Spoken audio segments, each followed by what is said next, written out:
I worked in my family's business for 9 years. I was the quiet one, the reliable one, the one who stayed late, fixed everyone's mistakes, and never asked for credit.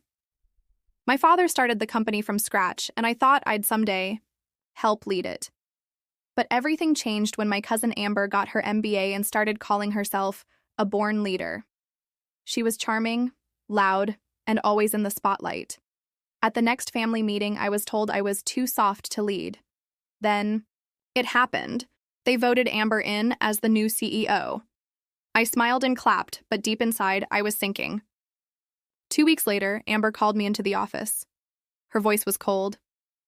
"We're letting you go," she said, like it was a business deal and not a betrayal. "You'll find something better, I'm sure." I didn't say a word. I just nodded. But as I walked out of the building I had helped build, I made a promise to myself. They would regret this. They thought I was weak. They thought I had no plan. But I had something they didn't: quiet patience and a plan already in motion. At first, I felt lost. The job market was rough, and I had no fancy title to brag about. But I had skills, real ones. I knew logistics, operations, finance, and people. I applied everywhere. Nothing. Weeks passed. Then one day I got a call from a startup founder named Max. He said he found my resume through a friend and was desperate for someone who knows how to run things quietly. I joined his team as operations manager, and in 6 months, the company exploded. Max gave me full trust, no politics, no drama.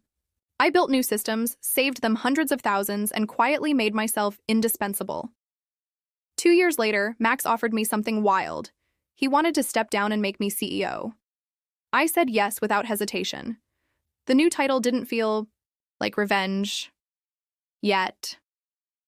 But then Max told me we were expanding, buying out smaller companies. The name of one company made my heart stop, my family's. They were going bankrupt. Poor management, ego fights, and too much debt. Max said, "We can buy it for cheap. Do you know it?" I just smiled and said, "Yeah, I know it well." It was time. I flew back to my hometown for the deal. The old office looked smaller, tired. My cousin Amber greeted me like I was a stranger. She clearly didn't recognize my name on the papers. The negotiation table was full of worried faces. Uncles, cousins, even my mother. They were desperate. Amber tried to act confident, but I could see the panic in her eyes. "We built this place with pride," she said. "Please consider keeping the name." I said I'd think about it. They begged for a fair deal. I offered them just enough to clear their debts, no more. They accepted it like people drowning take a rope. No one asked who I was. Until the very end. As I signed the papers and the company legally became mine, Amber flipped through the documents and froze. She looked up slowly. "Wait, you're the CEO of Oris Holdings?" I nodded. Silence. Everyone stared. I stood and said, "I've always been the quiet one in this family, but I was watching and learning." My uncle dropped his pen. My mother whispered my name, but it was done. The company was mine, and I hadn't even raised my voice.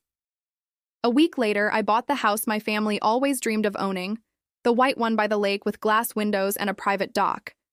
It had been their dream since I was a kid, but they could never afford it. I paid for it in full. No mortgage.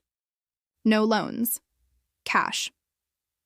Then I held a housewarming party and sent an invitation to every single family member. Most didn't come. Embarrassed, ashamed, angry. But Amber did. She showed up in silence, looked around, and finally said, "You've changed." I smiled. "No, you just never saw me." She stood quietly by the water, holding her drink like she wanted to say something, but didn't.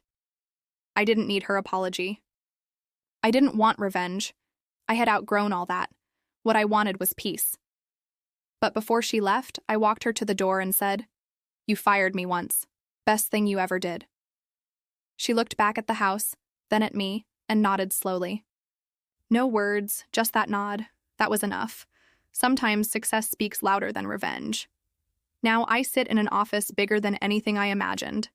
My name is on the door. People listen when I speak. And my story? It's still being written. I don't lead with anger. I don't lead with ego. I lead with focus, clarity, and calm. My family still whispers about me. Some try to get close again. Some don't speak at all. I'm okay with both. I didn't get here to prove them wrong. I got here to prove myself right. Fate didn't just hire me. It gave me a second chance, and I took it. With grace, with silence, and with strength they never saw coming. If you're out there and you feel overlooked by your own people, remember this. Being underestimated is a gift. It gives you the power to surprise everyone. I wasn't born a CEO. I became one, the moment I stopped waiting for their approval and started building my own future. And in the end, I didn't just get revenge. I rewrote the story. My story